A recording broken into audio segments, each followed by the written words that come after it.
नमस्कार, स्वागत है डीडी न्यूज के इस बुलेटिन में। मैं हूं अश्विनी कुमार मिश्र। आइए देखते हैं दिन भर की सुर्खियों। प्रधानमंत्री नरेंद्र मोदी सोमवार को नई दिल्ली में आयोजित नारी शक्ति वंदन सम्मेलन को करेंगे संबोधित। विभिन्न क्षेत्रों की प्रख्यात हस्तियां और उपलब्धि हासिल करने वाली महिलाओं की होगी भागीदारी। सम्मेलन में निर्णय लेने की प्रक्रियाओं में महिलाओं के प्रतिनिधित्व को बढ़ाने पर दिया जाएगा जोर।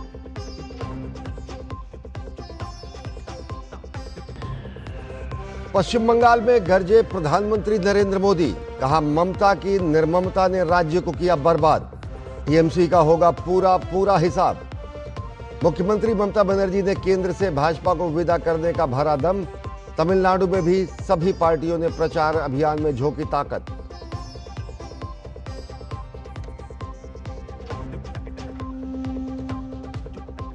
भारत ने अरुणाचल प्रदेश में स्थानों के मनगढ़ंत नाम देने के चीन के शरारती प्रयासों को सिरे से किया खारिज। कहा चीन के झूठे दावे और निराधार विमर्श से नहीं बदल सकती है अकाट्य वास्तविकता।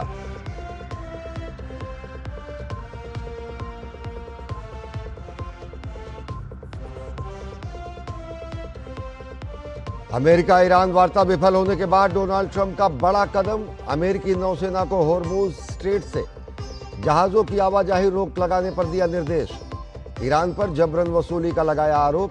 रूसी राष्ट्रपति व्लादिमीर पुतिन ने कहा रूस मध्यस्थता के लिए तैयार।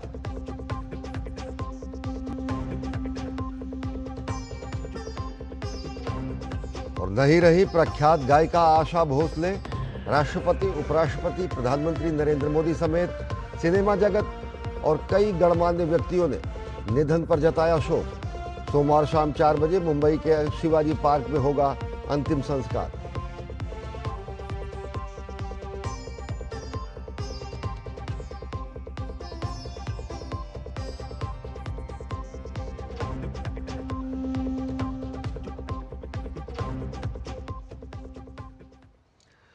और अब देखते हैं खबरों को विस्तार से। प्रधानमंत्री नरेंद्र मोदी 13 अप्रैल को नई दिल्ली के विज्ञान भवन में आयोजित होने वाले राष्ट्रीय स्तर के नारी शक्ति वंदन सम्मेलन में हिस्सा लेंगे।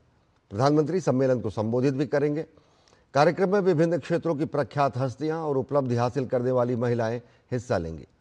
सम्मेलन में सरकार, शिक्षा जगत, विज्ञान, खेल, उद्यमिता, मीडिया, सामाजिक कार्य और संस्कृति जैसे विभिन्न क्षेत्रों में के प्रतिनिधि भी शामिल होंगे। सितंबर 2023 में संसद ने नारी शक्ति वंदन अधिनियम पारित किया था, जो विधायी निकायों में महिलाओं का प्रतिनिधित्व बढ़ाने की दिशा में एक महत्वपूर्ण कदम था। इस अधिनियम में लोकसभा और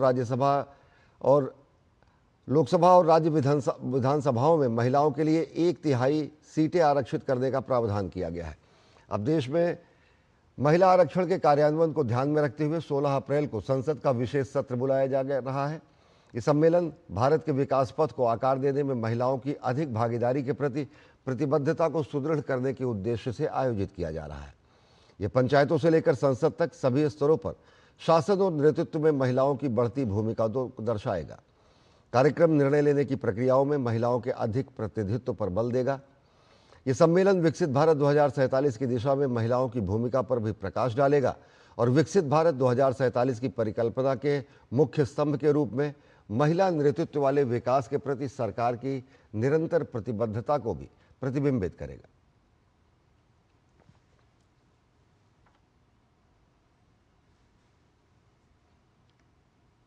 और अब खबरें चुनावी राज्यों से।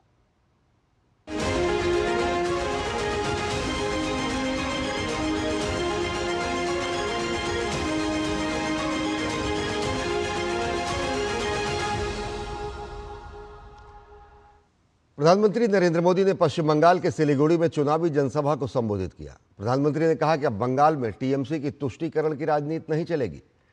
अब बंगाल में बीजेपी का फार्मूला होगा सबका साथ, सबका विकास और टीएमसी के लूटे हुए पैसे का पूरा हिसाब।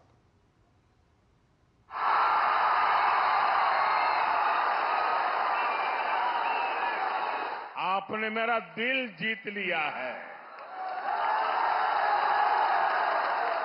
अब आपको बंगाल के हर एक व्यक्ति का दिल जीतना है। जीतोगे? हर बंगाली का दिल जीतोगे?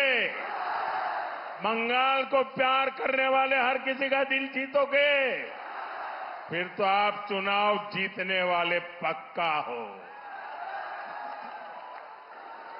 जनता का जोश और उत्साह प्रधानमंत्री नरेंद्र मोदी को भाजपा के चुनाव जीतने का पक्का भरोसा दिला गया।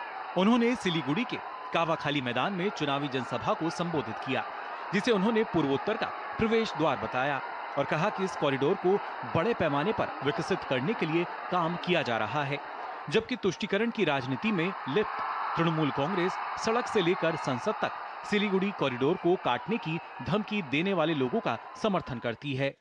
देश में एक टुकड़े टुकड़े गैंग है।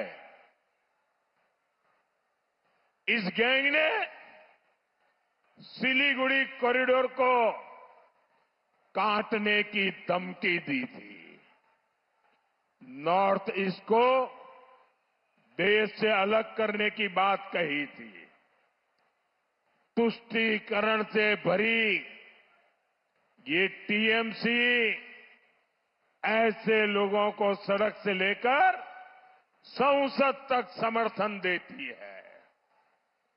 ये है टीएमसी का असली चेहरा।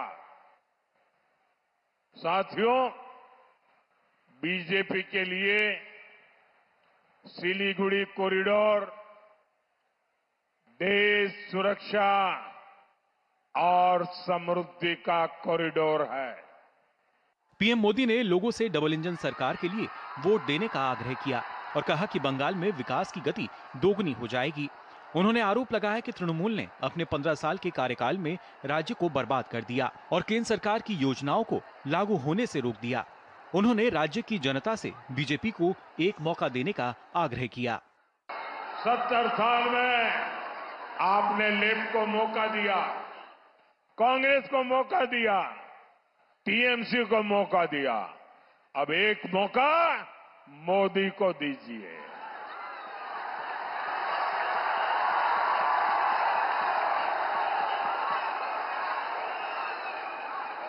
एक मौका मोदी को बंगाल की बेटियों की सुरक्षा के लिए, एक मौका मोदी को घुसपैठ से बंगाल को बचाने के लिए, एक मौका मोदी को बंगाल के युवाओं को बंगाल में ही नौकरी दिलाने के लिए, एक मौका मोदी को उद्योग वापस लाने के और आर्थिक विकास को गति देने के लिए, एक मौका मोदी को गरीब को मुफ्त इलाज और पक्का घर देने के लिए, एक मौका मोदी को भय का शासन हटाकर भरोसे का माहौल बनाने के लिए। प्रधानमंत्री ने दावा किया कि तृणमूल सरकार ने मदरसों के विकास के लिए 6000 करोड़ रुपए आवंटित किए, लेकिन पूरे उत्तर बंगाल के लिए पर्याप्त धनराशि आवंटित नहीं की। प्रधानमंत्री ने आरोप लगाया कि तृणमूल आदिवासी विरोधी, महिला विरोधी और युवा विरोधी पार्टी है। ब्यूरो इनपुट के साथ सिलीगुड़ी से ऋषि कुमार की रिपोर्ट, डीडी न्यूज। और पश्चिम बंगाल में आरोप प्रत्यारोप के साथ हर दिन सियासी पारा और चढ़ता जा रहा है। बीजेपी, टीएमसी और कांग्रेस सहित हर दल के नेता चुनावी रण में जनता तक पहुंच रहे हैं, वोट मांग रहे हैं और अपनी अपनी जीत का दावा कर रहे हैं। पश्चिम बंगाल में चुनाव प्रचार के दौरान आरोप प्रत्यारोप के तीखे तीरों ने सियासी पारी को 7वें आसमान पर पहुंचा दिया है। सभी दलों के प्रमुख नेता प्रचार अभियान में जुटे हुए हैं। मुख्यमंत्री ममता बनर्जी ने एसआईआर को देश का सबसे बड़ा घोटाला करार दिया। बांकुड़ा और पूर्वी बर्धमान की रैलियों में ममता ने कहा कि बीजेपी सोनार बांग्ला के नाम पर बंगालियों की पहचान मिटाना चाहती है और बाहर से गैर बंगाली मतदाताओं को शामिल करने की साजिश रच रही है। वहीं पश्चिम बंगाल विधानसभा नेता प्रतिपक्ष और भवानीपुर और नंदीग्राम विधानसभा क्षेत्रों से भाजपा उम्मीदवार शुवेंदु अधिकारी ने राज्य में भाजपा की जीत का दावा करते हुए कहा कि ममता बनर्जी इस बार भवानीपुर में भी बहुत बड़े अंतर से हारने वाली है। भाजपा सोनार बांग्ला चाहती है, लेकिन साथ ही बंगाली लोगों का नाम हटाकर गैर बंगाली मतदाताओं को भी शामिल करना चाहती है। ममता बनर्जी नंदीग्राम में पिछले बार हारी, इस बार भवानीपुर में भी बहुत बड़ा मार्जिन से हारने वाला है। उत्तर प्रदेश के मुख्यमंत्री योगी आदित्यनाथ ने प्रदेश में जनसभाओं को संबोधित करते हुए ममता सरकार पर तीखा प्रहार किया। उन्होंने कहा कि स्वामी विवेकानंद और रामकृष्ण की ये पावन भूमि आज गुंडागर्दी का अड्डा बन गई है। राष्ट्रवाद की धरती को टीएमसी ने तुष्टीकरण की धरती बना करके रख दिया है। तृणमूल कांग्रेस के राष्ट्रीय महासचिव अभिषेक बनर्जी ने मोइना में रोड शो और जनसभा को संबोधित कर आम लोगों से तृणमूल कांग्रेस के पक्ष में मतदान की अपील की। तो वहीं दिल्ली की मुख्यमंत्री रेखा गुप्ता ने भी भाजपा उम्मीदवारों के पक्ष में मोर्चा संभाला। रेखा गुप्ता ने कहा कि बंगाल की जनता अब टीएमसी का विसर्जन करने के लिए पूरी तरह तैयार है। उधर कांग्रेस नेता गुलाम अहमद मीर ने इस बात पर खुशी जताई कि कांग्रेस ने राज्य में 20 साल बाद 294 सीटों पर अपने उम्मीदवार खड़े किए हैं। इस बीच पश्चिम बंगाल में हिंसा के मामलों में केंद्रीय जांच एजेंसियों की कार्रवाई भी जारी है। मालदा जिले के मोथाबाड़ी कांड में न्यायिक अधिकारियों को बंधक बनाने के मामले में एनआईए ने गुलाम रब्बानी नामक एक व्यक्ति को गिरफ्तार किया है। ये एनआईए द्वारा की गई पहली गिरफ्तारी है। ब्यूरो इनपुट के साथ सौरभ दत्ता की रिपोर्ट, डीडी न्यूज। तमिलनाडु विधानसभा चुनाव की तारीख जैसे जैसे नजदीक आ रही है, सियासी पारा और चढ़ता जा रहा है। एक तरफ एनडीए पूरी ताकत झोंक रही तो दूसरी तरफ डीएमके मैदान में मजबूती से डटी हुई है। आरोप प्रत्यारोप और चुनावी वादों के बीच जनता को साधने की लगातार कोशिशें जारी हैं। देखिए तमिलनाडु चुनाव पर हमारी खास रिपोर्ट।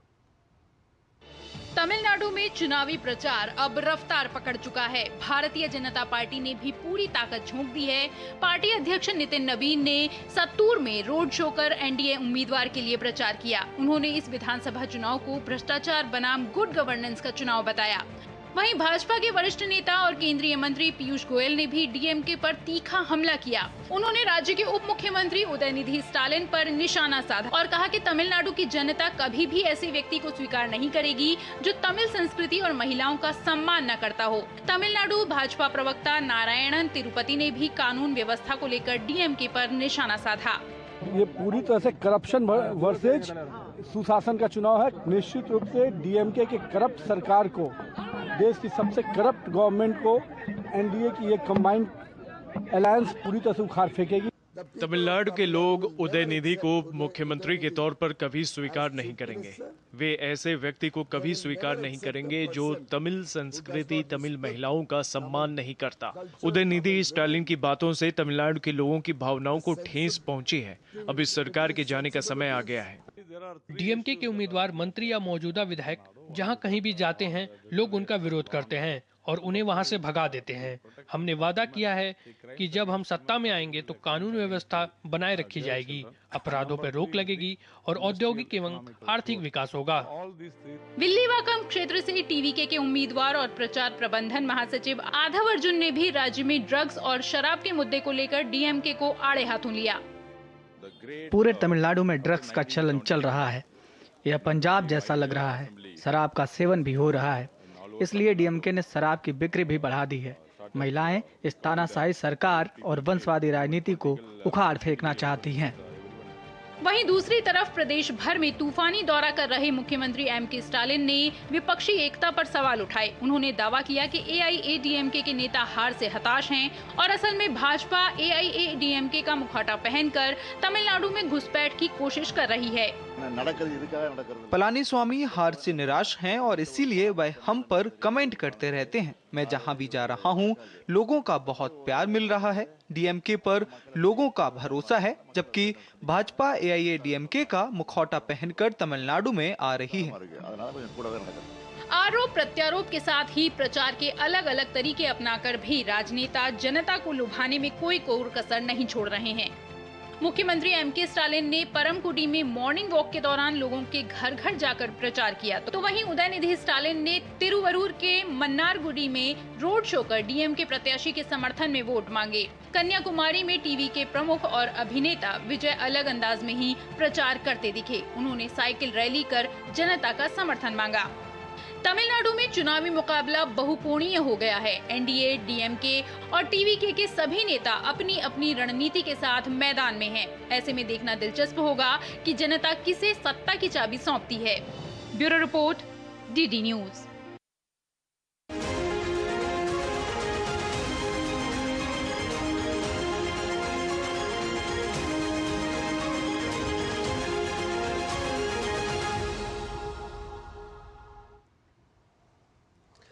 और अब खबर बिहार से। बिहार में नई सरकार के गठन को लेकर प्रक्रिया 13 अप्रैल के बाद शुरू हो सकती है।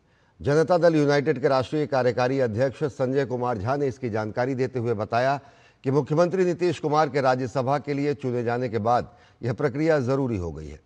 नीतीश कुमार से मुलाकात करने के बाद संजय कुमार झा ने संकेत दिया कि उनके मुख्यमंत्री पद छोड़ने की संभावना है, जिससे नई सरकार के गठन का रास्ता साफ होगा। उन्होंने कहा कि प्रक्रिया 13 अप्रैल के बाद आगे बढ़ेगी। हालांकि विस्तृत जानकारी के लिए राज्य सरकार के संबंधित लोगों से पुष्टि की जानी चाहिए। और इस बीच बिहार सरकार के मंत्री रामकृपाल यादव ने जानकारी दी है कि 15 अप्रैल को बिहार में नई सरकार का गठन हो सकता है। रामकृपाल यादव के अनुसार मुख्यमंत्री नीतीश कुमार ने खुद कहा है कि वे 14 अप्रैल को इस्तीफा देंगे और उसके बाद सांसद के रूप में काम करेंगे और इसके बाद नई सरकार का गठन किया जाएगा। भारतीय जनता पार्टी की संसदीय बोर्ड ने बिहार में पार्टी विधायक दल के नेता के चुनाव के लिए महत्वपूर्ण निर्णय लिया है। पार्टी ने केंद्रीय कृषि एवं किसान कल्याण और ग्रामीण विकास मंत्री शिवराज सिंह चौहान को केंद्रीय पर्यवेक्षक नियुक्त किया है। यह नियुक्ति बिहार में विधायक दल के नेता के चयन की प्रक्रिया को सुचारू और पारदर्शी ढंग से संपन्न कराने के उद्देश्य से की गई है।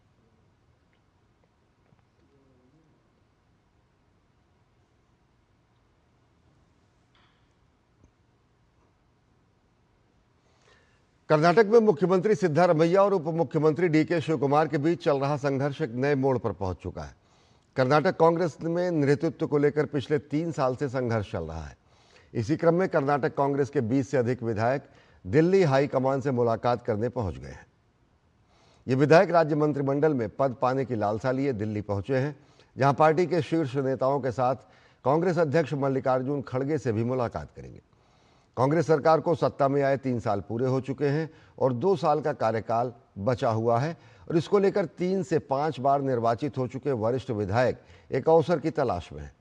कांग्रेस के अंदरूनी सूत्रों ने खुलासा किया है कि प्रस्तावित मंत्रिमंडल फेरबदल सिद्धारमैया और शिवकुमार के बीच एक और टकराव का कारण बन सकता है, क्योंकि दोनों ने कथित तौर पर अपने अपने समर्थकों को शामिल करते हुए अपनी अपनी सूचियां तैयार की हैं। इसके अलावा पार्टी सूत्रों ने बताया कि हाईकमान ने भी एक अलग सूची तैयार की है।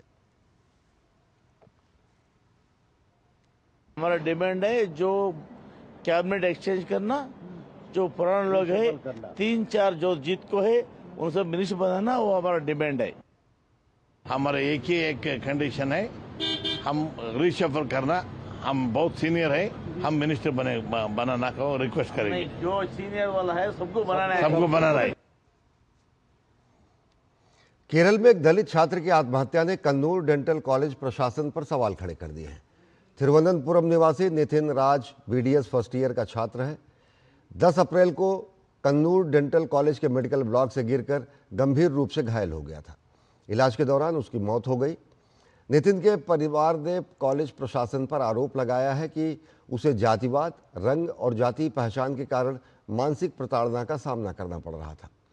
परिवार का कहना है कि छात्र को लगातार जातिवादी भेदभाव, धमकियां और मानसिक उत्पीड़न सहना पड़ा, जिसके कारण वो गहरे मानसिक अवसाद में था। इस घटना के बाद कॉलेज प्रशासन ने एक आंतरिक जांच शुरू की और दोषी पाए गए 2 शिक्षकों को निलंबित कर दिया है।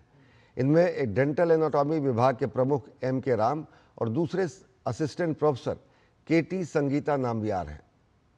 मामले की गंभीरता देखते हुए पुलिस ने मामले की उच्च स्तरीय जांच शुरू कर दी है।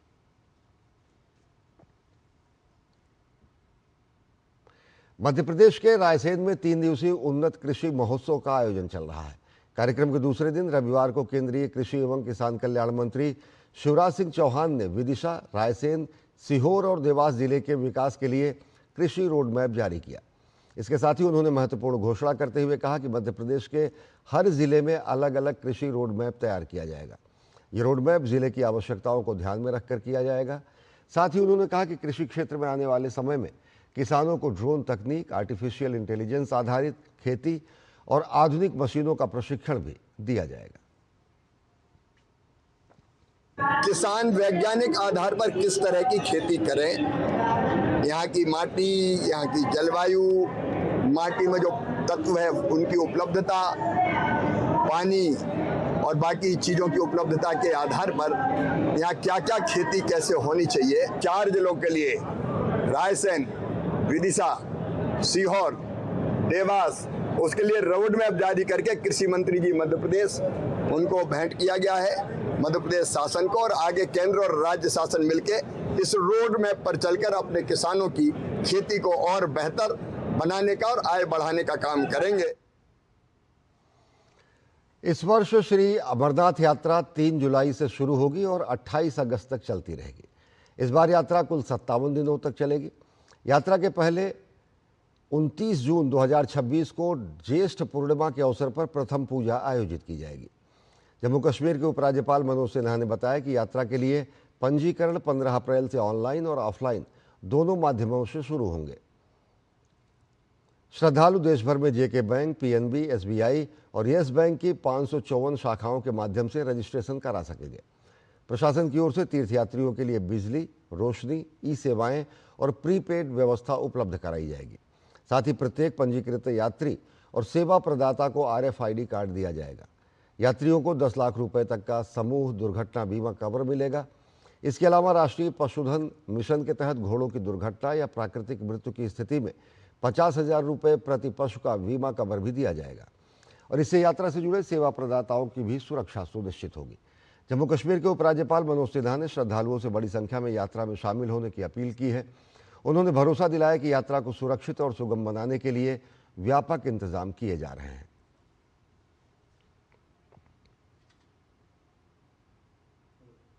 तीन जुलाई से यात्रा प्रारंभ होगी और 28 अगस्त को रक्षाबंधन को समाप्त होगी। तो मोटे तौर पर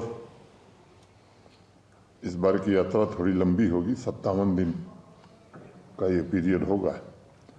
और जैसा आप सब जानते हैं, प्रथम पूजा ज्येष्ठ पूर्णिमा के दिन होती है, वो 29 जून 2026 को प्रथम पूजा होगी। 15 अप्रैल से पंजीकरण शुरू हो जाएगा। एडवांस रजिस्ट्रेशन 554 बैंक विभिन्न शाखाएं हैं जहां ये पंजीकरण का काम होगा। ऑनलाइन रजिस्ट्रेशन हमारी जो वेबसाइट है श्री अमरनाथ जी श्राइन बोर्ड की ऑफिशियल वेबसाइट के थ्रू भी पंजीकरण करा सकते हैं। भारत के विकास और राष्ट्रीय एकीकरण को बढ़ावा देने के लिए भारतीय रेल अब PM गति शक्ति राष्ट्रीय मास्टर प्लान के क्रांतिकारी विस्तार पर काम कर रही है। वित्त वर्ष 2025-2026 में भारतीय रेल ने 100 नई रेल परियोजनाओं को मंजूरी दी है। इनमें नई लाइनों का निर्माण, दोहरीकरण, मल्टी ट्रैकिंग, फ्लाईओवर और बाईपास लाइनें शामिल हैं। प्रयास के तहत भारतीय रेल का नेटवर्क 6000 किलोमीटर से अधिक बढ़ेगा और कुल 1,53,000 करोड़ रुपए का निवेश हासिल किया जाएगा। पिछले साल 2024-2025 में 72,869 करोड़ रुपए की लागत वाली 64 परियोजनाओं को मंजूरी दी गई थी, लेकिन इस बार 56% वृद्धि के साथ कई परियोजनाओं को शुरू किया जाएगा। रूट कवरेज में 114% और वित्तीय प्रतिबद्धता में 110% से अधिक का उछाल आया है। प्रमुख राज्यों में महाराष्ट्र, बिहार, झारखंड और मध्य प्रदेश पर विशेष ध्यान दिया जाएगा, क्योंकि ये राज्य माल ढुलाई और औद्योगिक कनेक्टिविटी के लिहाज से बेहद महत्वपूर्ण है। इन परियोजनाओं का मुख्य उद्देश्य भीड़ भाड़ वाले रास्तों को खाली करना, यात्रा समय में कमी लाना और यात्रियों का अनुभव बेहतर बनाना है। इन परियोजनाओं से पूरे नेटवर्क में परिचालन की दक्षता में सुधार होगा। विशेष ध्यान उन क्षेत्रों की कनेक्टिविटी बढ़ाने पर होगा जहां अभी तक रेलवे सेवाएं पूरी तरह नहीं पहुंची हैं। छत्तीसगढ़ में रावघाट जगदलपुर लाइन जैसी परियोजनाएं और झारखंड और उड़ीसा में नए रेल गलियारे का विस्तार महत्वपूर्ण हिस्सा है। सरकार के इस निवेश से रोजगार सृजन, स्टील और सीमेंट जैसे प्रमुख उद्योगों में बढ़ी हुई मांग और देश भर में लॉजिस्टिक लागत में कमी आने की उम्मीद है। प्रमुख परियोजनाओं में कसारा, मनमाड, खरसिया, नया रायपुर, इटारसी, नागपुर और सिकंदराबाद वाडी की लाइनें शामिल हैं, जिनकी लागत 28,000 करोड़ रुपए से अधिक है। इन परियोजनाओं का उद्देश्य माल ढुलाई और क्षमता को बढ़ाना और मिशन 3000 मीट्रिक टन पहल के तहत लॉजिस्टिक नेटवर्क को मजबूत करना है। वहीं रेल सागर कॉरिडोर जैसी योजनाओं के माध्यम से पोर्ट कनेक्टिविटी में सुधार होगा, जो तटीय व्यापार को बढ़ावा देगा। भारतीय रेल का ये विस्तार भारत की अर्थव्यवस्था को गति देने के लिए एक प्रमुख कदम है, जो देश की अगली आर्थिक छलांग का मार्ग भी प्रशस्त करेगा।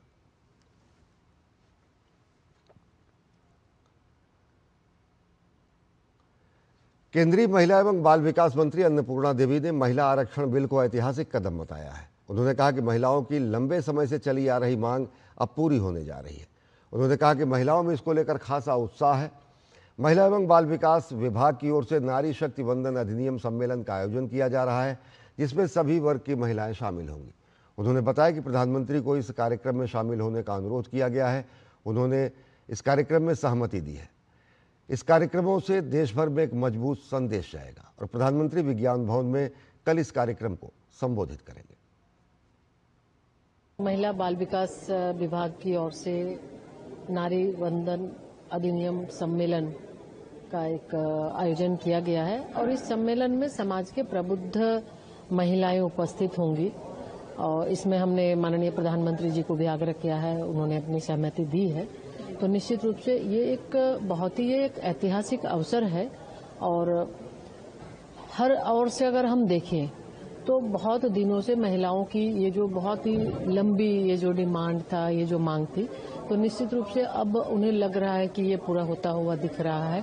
तो महिलाएं उत्साहित हैं और महिलाएं ये चाहती हैं कि अब हमें हमारा अधिकार मिलना चाहिए। और अब बात शुरू की उस आशा की जिसने करीब 7 दशक तक श्रोताओं के दिलों पर राज किया। पद्म विभूषण से सम्मानित आशा भोसले यानी आशा ताई के निधन के साथ भारतीय संगीत की वह बहुरंगी आवाज़ हमेशा के लिए खामोश हो गई है।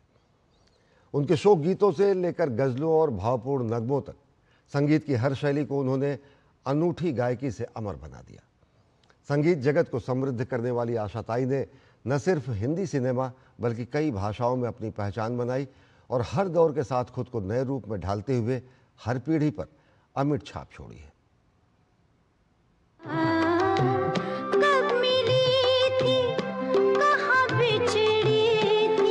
शोक गीतों से लेकर उदासी भरे नगमों तक और पॉप से लेकर गजलों तक हर विधा के संगीत को अपने सुरों से अमर करने वाली आशा भोसले के निधन के साथ ही भारतीय संगीत की वो बहुरंगी आवाज खामोश हो गई जिसने पीढ़ियों तक श्रोताओं के दिलों पर राज किया।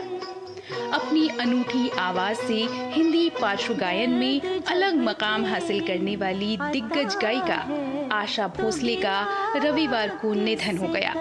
वो 92 वर्ष की थी। आशा भोसले ने करीब 7 दशक तक हिंदी पार्श्व गायन को अपने सुरों से समृद्ध किया और एक ऐसे भारत की पहचान बनी जो बदलते समय के साथ दुनिया से कदम ताल कर रहा था।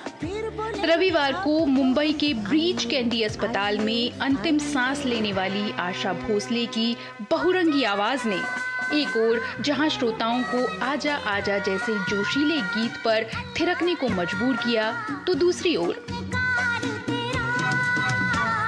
जुस्तजू जिसकी थी जैसे शास्त्रीय विधा वाले गीतों के साथ उन्हें भावनाओं की गहराई में उतारा। उन्होंने दोनों तरह के गीतों को समान सहजता से निभाया। आशा भोसले को संगीत की दुनिया में केवल उनके लंबे सफर ने सबसे अलग नहीं बनाया, बल्कि हर दौर में खुद को समय के अनुसार नए सिरे से गढ़ लेने की उनकी अद्भुत क्षमता ने उन्हें अलग पहचान दिलाई। ब्लैक एंड व्हाइट सिनेमा से लेकर वैश्विक मंचों तक, ग्रामोफोन रिकॉर्ड से लेकर स्ट्रीमिंग के दौर तक उन्होंने अपनी आवाज को समय के अनुसार लगातार नया रूप दिया और इसी वजह से हर पीढ़ी में प्रासंगिक बनी रही। उन्होंने करीब 12,000 गीत गाए, जिनमें से ज्यादातर हिंदी में थे, लेकिन उन्होंने इसके अलावा लगभग 20 अन्य भाषाओं में भी गीतों को आवाज दी। आशा जी ने मात्र 10 साल की उम्र में अपना पहला गीत रिकॉर्ड किया। ये 1943 में फिल्म माझा बाल के लिए गाया मराठी गीत चला चला नवबाला था। उन्होंने 1948 में चुनरिया के लिए सावन आया गीत के साथ हिंदी फिल्म गायन के क्षेत्र में कदम रखा। उनकी आवाज में मादकता भी थी, शरारत भी, विद्रोह भी था, प्रेम भी और दर्द भी, लेकिन हर बार उसमें भावों की गहराई थी। उन्हें कई राष्ट्रीय फिल्म पुरस्कार, अनेक फिल्म फेयर पुरस्कार, भारतीय सिनेमा के सर्वोच्च सम्मान दादा साहेब फाल्के पुरस्कार और पद्म विभूषण से सम्मानित किया गया। खुद को लगातार नए रूप में ढालती रहने वाली आशा ने सोशल मीडिया पर भी अपनी पहचान बनाई। और यही थी आशा भोसले, एक ऐसी कलाकार जिसने अपनी शख्सियत और अपने गीतों में जीवन के प्रति गहरा प्रेम समेटे रखा। ऐसा प्रेम जिसमें उल्लास भी था, पीड़ा भी थी, मिठास भी थी, कसक भी थी, अपनापन भी था और समय के साथ मिलकर आगे बढ़ने का साहस भी। उनके जाने से भारतीय संगीत का एक पूरा युग मौन हो गया। Bureau report, TT news.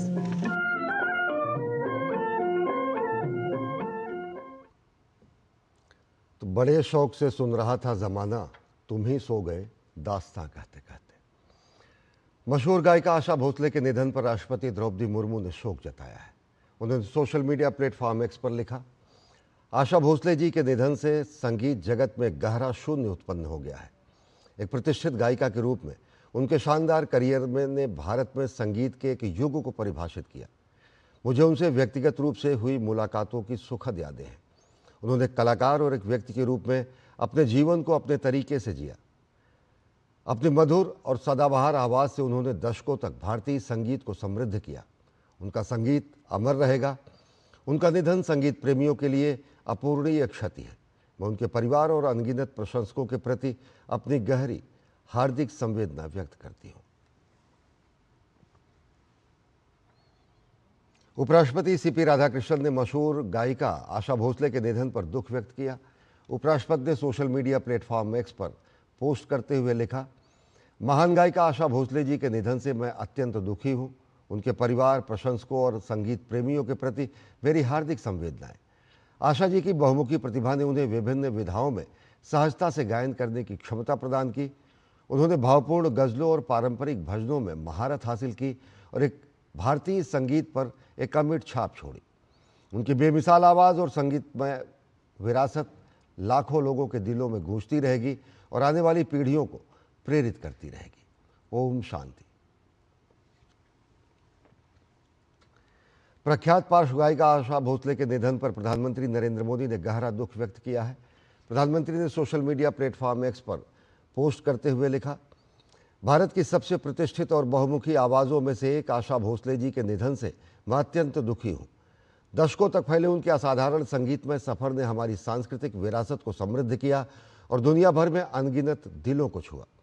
चाहे उनकी भावपूर्ण धुनें हों या जीवंत रचनाएं, उनकी आवाज़ में एक शाश्वत चमक थी। उनके साथ बिताए पलों को मैं हमेशा संजो कर रखूँगा। उनके परिवार, प्रशंसकों और संगीत प्रेमियों के प्रति मेरी गहरी संवेदनाएं। वे पीढ़ियों को प्रेरित करती रहेंगी और उनके गीत हमेशा लोगों के जीवन में गूंजते रहेंगे।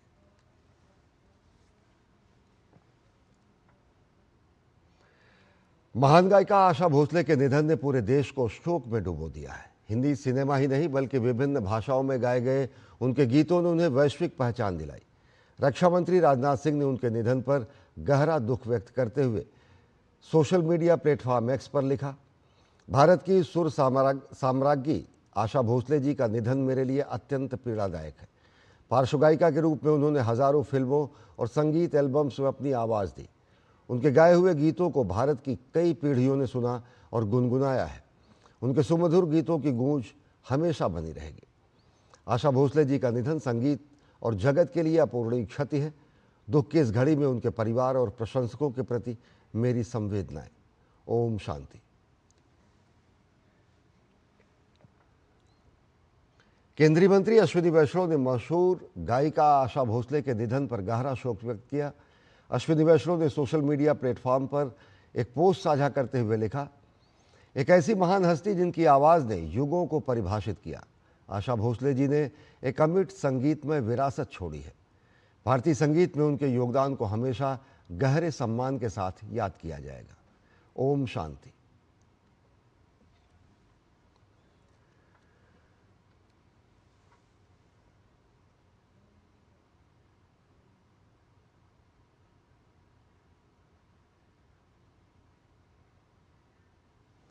पंजाब नेशनल बैंक ने दिल्ली के यशोभूमि में अपना 132वां स्थापना दिवस मनाया।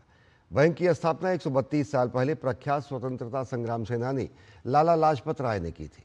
कार्यक्रम में वित्तीय सेवा विभाग के सचिव एन नागराजू, बैंक के प्रबंध निदेशक और मुख्य कार्यपालक अधिकारी अशोक चंद्रा और बड़ी संख्या में कर्मचारी उपस्थित रहे। कार्यक्रम के दौरान बैंक ने डिजिटल माध्यम से 1 लाख करोड़ रुपए के ऋण स्वीकृति का आंकड़ा हासिल करने और 22 नए प्रोडक्ट्स के शुभारंभ की घोषणा की। इस अवसर पर सांस्कृतिक प्रस्तुतियां आयोजित की गई और गायक सोनू निगम का म्यूजिक कॉन्सर्ट भी आयोजित हुआ। सीईओ अशोक चंद्रा ने कहा कि पीएनबी नवाचार और डिजिटल सेवाओं के माध्यम से देश के विकास में अपनी भूमिका को और मजबूत करेगा। एवरी डे कुछ न कुछ डिजिटल इनिशिएटिव्स, नई फिनटेक्स, नई प्रोसेस इंजीनियरिंग हो रही है, जेन एआई का इवोल्यूशन हुआ है और उसमें अपने आप को रेलिवेंट रखना बहुत ही ज़रूरी है। पंजाब नेशनल बैंक अपनी जिम्मेवारी को समझता है और आज आप जब देखेंगे कि करीब 21 हमारे डिजिटल बेस्ड प्रोडक्ट हम लॉन्च करने वाले हैं यहाँ पे, और मेनली जो प्रोडक्ट हम जो लॉन्च कर रहे हैं एसेट साइड में आज हमारी प्रोडक्ट लॉन्च हो रही है। अपने एम्प्लॉई के कन्वीनियंस के लिए बहुत सारे प्रोडक्ट हम लॉन्च कर रहे हैं। ईएसजी से रिलेटेड एक फ्रेमवर्क हम तैयार कर रहे हैं और उसके IFCI के साथ मिलकर एक हम पूरी ईएसजी रैंकिंग मॉडल हम डेवलप कर रहे हैं। आई थिंक वो सारी चीज़ें डिजिटल बेस्ड होने वाली हैं और आगे आने वाले क्षण में हम अपने बैंक के भीतर एक डिजिटल बैंक तैयार करना चाहते हैं जिसमें 100% ट्रांजैक्शंस डिजिटल के माध्यम से हो। भारत ने चीन द्वारा भारतीय क्षेत्रों विशेषकर अरुणाचल प्रदेश के स्थानों को कथित तौर पर नए नाम देने की कोशिशों को खारिज किया है। विदेश मंत्रालय के प्रवक्ता रणधीर जायसवाल ने मीडिया के सवालों का जवाब देते हुए कहा कि भारत ऐसे किसी भी शरारतपूर्ण प्रयास को पूरी तरह अस्वीकार करता है जिसमें चीन भारतीय क्षेत्रों के हिस्सों को मनमाने और काल्पनिक नाम देने की कोशिश कर रहा है। उन्होंने स्पष्ट कहा कि इस तरह के कदम झूठे दावों और निराधार कथाओं को गढ़ने के समान है और इसमें ज़मीनी सच्चाई में कोई भी बदलाव नहीं आएगा।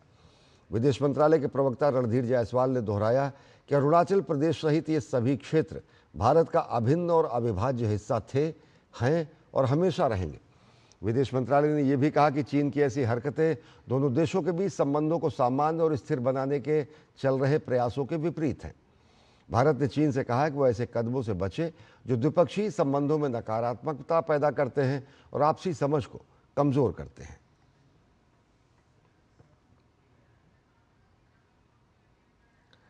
और विदेश मंत्री डॉक्टर एस जयशंकर वर्तमान में दुबई दौरे पर हैं, जहां उन्होंने यूएई के राष्ट्रपति शेख मोहम्मद से मुलाकात की। अपनी उच्च स्तरीय वार्ता के दौरान डॉक्टर जयशंकर ने बताया कि उन्होंने प्रधानमंत्री नरेंद्र मोदी का संदेश राष्ट्रपति शेख मोहम्मद तक पहुंचाया है।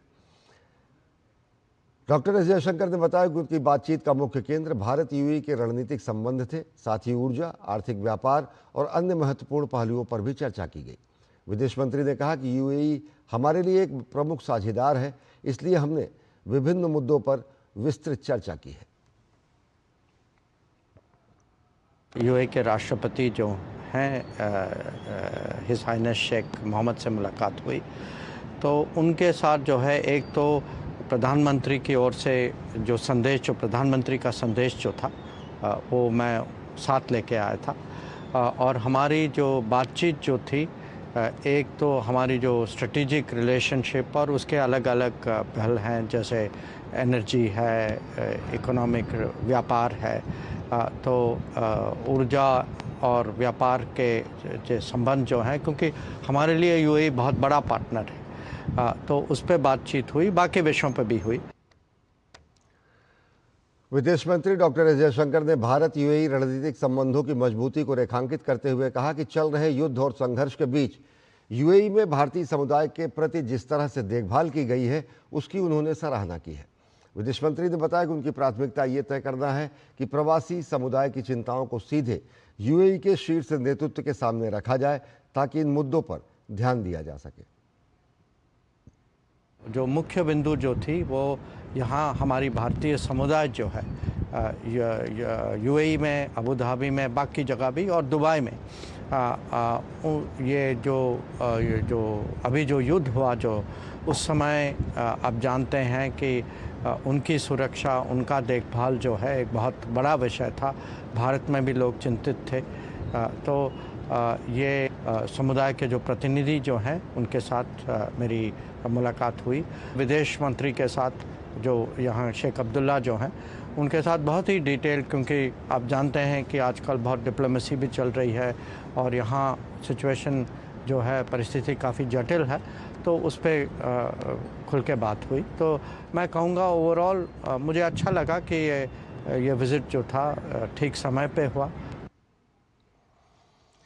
विदेश मंत्रालय की सचिव दक्षिण डॉक्टर नीना मल्होत्रा ने उज्बेकिस्तान यात्रा के दौरान Tashkent state of university of oriental studies में आयोजित ग्लोबल साउथ में महिलाओं का सशक्तिकरण सतत विकास के मार्ग विषय पर आयोजित सम्मेलन में मुख्य भाषण दिया। विदेश मंत्रालय के प्रवक्ता रणधीर जायसवाल ने सोशल मीडिया प्लेटफॉर्म एक्स पर तस्वीरें साझा करते हुए बताया कि उज्बेकिस्तान यात्रा के दौरान नीना मल्होत्रा ने Tashkent state university of oriental studies में स्थित Mahatma Gandhi centre for Indology का दौरा किया और छात्रों और इंडोलॉजिस्ट से मुलाकात की। चर्चा के दौरान हिंदी और अन्य भारतीय भाषाओं को बढ़ावा देने के माध्यम से सांस्कृतिक और शैक्षिक सहयोग को मजबूत करने पर जोर दिया गया। और पश्चिम एशिया में बढ़ते तनाव के बीच भारत के विदेश सचिव विक्रम मिस्री 3 दिवसीय यात्रा पर यूरोप पहुंचे हैं। पेरिस में विक्रम मिस्री फ्रांसीसी विदेश मंत्रालय के महासचिव मार्टिन ब्रियंस के साथ भारत फ्रांस विदेश कार्यालय परामर्श की सह अध्यक्षता करेंगे।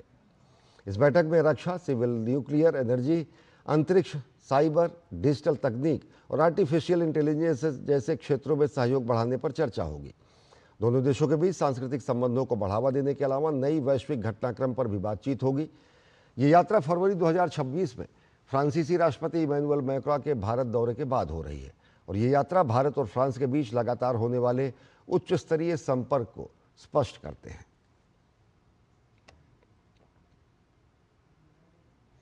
और 14 से 16 अप्रैल तक नई दिल्ली के नौसेना भवन में भारतीय नौसेना का अहम कमांडर सम्मेलन होने जा रहा है। नौसेना के शीर्ष अधिकारी इसमें हिस्सा लेंगे। सम्मेलन में मौजूदा वैश्विक और क्षेत्रीय हालात, खासकर पश्चिम एशिया में तनाव के बीच समुद्री सुरक्षा पर विशेष फोकस रहेगा। ऊर्जा आपूर्ति से जुड़े समुद्री मार्गों की सुरक्षा और हिंद महासागर में बढ़ती रणनीतिक प्रतिस्पर्धा पर गहन चर्चा होगी। ब्लू वाटर क्षमताओं का विस्तार, ऑपरेशनल तैयारी, आधुनिक तकनीक, आर्टिफिशियल इंटेलिजेंस और बिना चालक वाले सिस्टम्स के इस्तेमाल पर जोर रहेगा। साथ ही स्वदेशीकरण और रक्षा उत्पादन में आत्मनिर्भरता को आगे बढ़ाने की रणनीति बनेगी। सम्मेलन में तीनों सेनाओं के बीच तालमेल, संयुक्त ऑपरेशन और तेज प्रक्रिया क्षमता मजबूत करने पर फोकस रहेगा।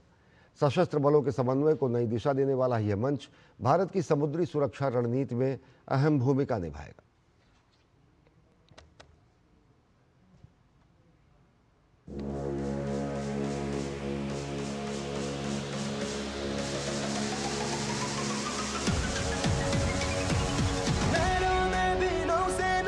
दुश्मन था निगरानी में, नहरों में भी नौसेना की दुश्मन था निगरानी में। सागर की गहराई से भी उतर पड़े थे कहानी में, सागर की गहराई से भी उतर पड़े थे कहानी में। नौसेना की गर्जन से चल सका न दुश्मन चार कोई, रचा चक्रव्यूह सागर में जिससे शत्रु की हार हुई। कसम सिंदूर की, कसम सिंदूर की, वतन के गुरूर की, कसम सिंदूर की, कसम सिंदूर की, कसम सिंदूर की, वतन के गुरूर की, कसम सिंदूर की। उठा तिरंगा सीने में जब जलथल नभ में पुकार हुई, सिंदूर की लाली चमक उठी, प्रतिशोध की सीमा पार हुई।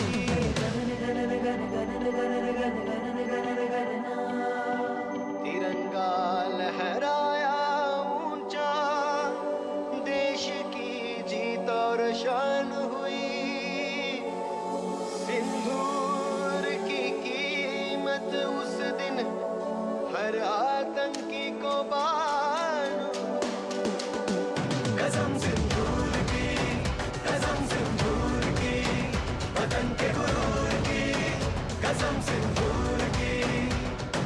मेरे वतन, मेरे वतन, मेरे दिल के रतन, मेरे वतन, मेरे दिल के रतन,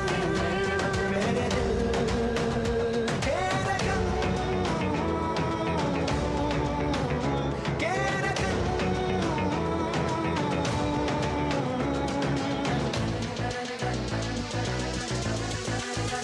कसम सिंदूर की, कसम सिंदूर की, कसम सिंदूर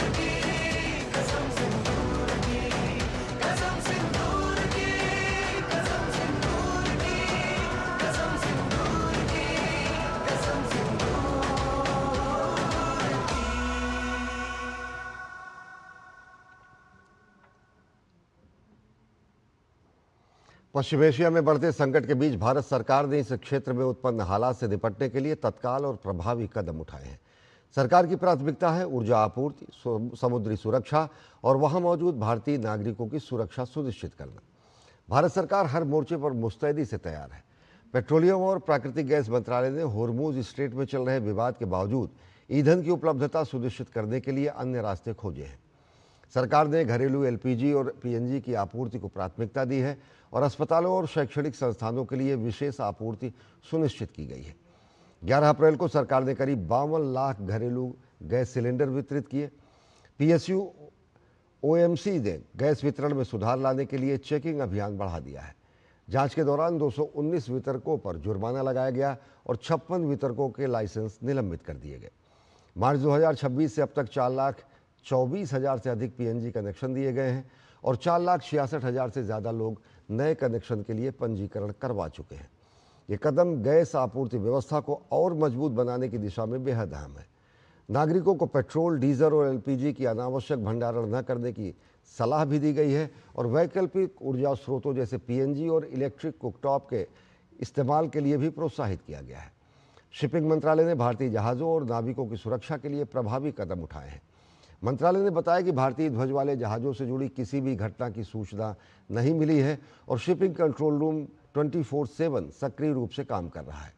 अब तक 2084 भारतीय नाविकों की सुरक्षित वापसी सुनिश्चित की जा चुकी है।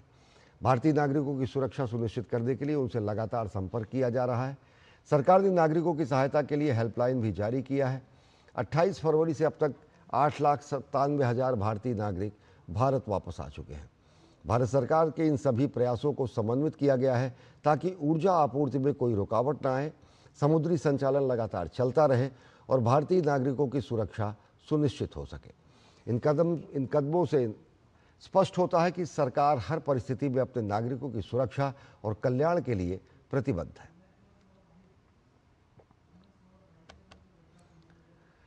और ईरान और अमेरिका के बीच चल रही अहम वार्ता विफल हो गई और इसके बाद पश्चिम एशिया में शांति की कोशिशों को करारा झटका लगा है। परमाणु कार्यक्रम को लेकर दोनों देशों के बीच मतभेद सामने आए और इससे क्षेत्रीय तनाव एक बार फिर बढ़ने की आशंका और बढ़ गई है। डोनाल्ड ट्रंप ने सख्त रुख अपनाते हुए रणनीतिक कदम उठाने का संकेत दिया है, तो वहीं रूस ने मध्यस्थता की पेशकश की है।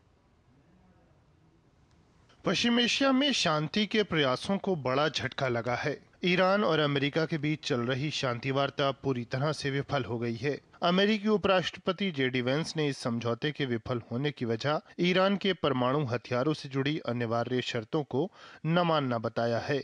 तो वहीं ईरान ने अमेरिका पर अतार्किक और बेतुकी मांगे थोपने का आरोप लगाया है। हमें पक्का वादा चाहिए कि ईरान ना तो परमाणु हथियार बनाने की कोशिश करेगा और ना ही ऐसे साधन जुटाएगा जिनसे वे जल्द ही परमाणु हथियार बना सके। यही अमेरिका के राष्ट्रपति का मुख्य लक्ष्य है। बातचीत के जरिए हम इसी को हासिल करने की कोशिश कर रहे थे, लेकिन अभी तक हमें इस पर ईरान की ओर से कोई सकारात्मक प्रतिबद्धता नहीं दिखाई दी है। 21 घंटे की माथापच्ची के बाद बेनतीजा रही शांति वार्ता के बाद ईरानी प्रतिनिधिमंडल भी निराश नजर आया। मुख्य वार्ताकार ईरानी संसद के स्पीकर बाकर कालिबाफ ने कहा कि अमेरिका ईरान का भरोसा जीतने में नाकाम रहा है, तो वहीं ईरान के विदेश मंत्रालय ने कूटनीतिक बातचीत को पूरी तरह से खारिज नहीं किया है। कई मुद्दों पर सहमति बनी, लेकिन 2-3 मुद्दों पर दोनों पक्षों के विचार मेल नहीं खाते थे, जिसकी वजह से समझौता नहीं हो पाया। विफलता के बावजूद हमें कूटनीति जारी रखने का भरोसा है। बातचीत के विफल होने के बाद अमेरिका के राष्ट्रपति डोनाल्ड ट्रंप ने अपने social media platform truth social पर ऐलान किया है। उन्होंने कहा कि अमेरिका स्ट्रेट ऑफ होर्मुज से आने जाने वाले सभी जहाजों को रोक देगा। ट्रंप ने कहा कि अमेरिका ईरान वार्ता में अधिकतर मुद्दों पर सहमति बन गई थी, लेकिन सबसे अहम मुद्दा परमाणु कार्यक्रम पर सहमति नहीं बन पाई। इसके बाद अमेरिका ने तत्काल सख्त कदम उठाने का निर्णय लिया है। उन्होंने अपने प्लेटफॉर्म पर लिखा कि अमेरिकी नौसेना अब इस महत्वपूर्ण समुद्री मार्ग में प्रवेश करने और बाहर निकलने वाले सभी जहाजों को रोकने की प्रक्रिया शुरू करेगी। हालांकि भविष्य में स्थिति सामान्य करने की संभावना जताई गई है, लेकिन ईरान के रवैये को इसके लिए जिम्मेदार ठहराया गया है। ट्रंप ने ईरान पर वैश्विक जबरन वसूली का आरोप लगाया और कहा कि कोई भी देश इस तरह के दबाव को स्वीकार नहीं करेगा। उन्होंने कहा कि जिन जहाजों ने ईरान को किसी भी प्रकार का टोल दिया है उन्हें भी अंतर्राष्ट्रीय जल क्षेत्र में रोका जाएगा। साथ ही अमेरिकी नौसेना को होर्मुज जलडमरू मध्य में बिछाई गई कथित बारूदी सुरंगों को नष्ट करने के निर्देश दिए गए हैं। ट्रंप ने चेतावनी दी कि अगर ईरान या कोई अन्य पक्ष अमेरिका या शांतिपूर्ण जहाजों पर हमला करता है तो कड़ा जवाब दिया जाएगा। उन्होंने दावा किया कि ईरान अपनी परमाणु महत्वाकांक्षाओं के कारण इस स्थिति को खत्म नहीं कर रहा है और कहा कि अमेरिका पूरी तरह तैयार है और जरूरत पड़ने पर सैन्य कार्रवाई भी कर सकता है और ईरान के पास अभी जो कुछ बचा है वो भी नहीं रहेगा। इस बीच रूस के राष्ट्रपति व्लादिमीर पुतिन ने ईरान के राष्ट्रपति से फोन पर बात की और कहा कि रूस मध्यस्थता करने और आगे की बातचीत और कूटनीतिक व्यवस्था के लिए तैयार है। ब्यूरो इनपुट के साथ अखिलेश सुमन की रिपोर्ट, डीडी न्यूज। और अमेरिका के सिएटल शहर के बीचों बीच स्थित वेस्टलेक स्क्वायर में स्वामी विवेकानंद की कांस्य प्रतिमा का अनावरण किया गया। यह पहली बार है जब अमेरिका के किसी शहर में सरकार ने स्वामी विवेकानंद की ऐसी प्रतिमा को आधिकारिक रूप से स्थापित किया है। इस ऐतिहासिक अवसर पर सिएटल की मेयर केटी विल्सन और भारत के महावाणिज्य दूत प्रकाश गुप्ता ने संयुक्त रूप से प्रतिमा का उद्घाटन किया। ये प्रतिमा अमेरिका में अपनी तरह की पहली स्थापना है जिसे किसी सिटी गवर्नमेंट ने लगाया है। इस प्रतिमा के अनावरण समारोह में सिएटल और आसपास के कई शहरों के मेयर और बड़े नेता शामिल हुए।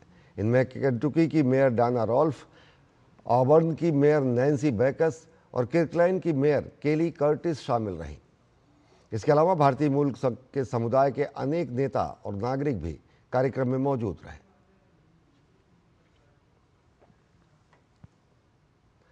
भारत के आयुष शेट्टी ने बैडमिंटन एशिया चैंपियनशिप में रजत पदक अपने नाम किया है। फाइनल में आयुष शेट्टी को चीन के शी यूकी ने 21-8, 21-19 से हराया।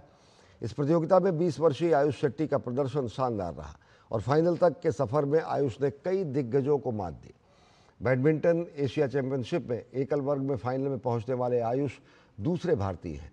इससे पहले 1965 में दिनेश खन्ना ने स्वर्ण पदक जीता था।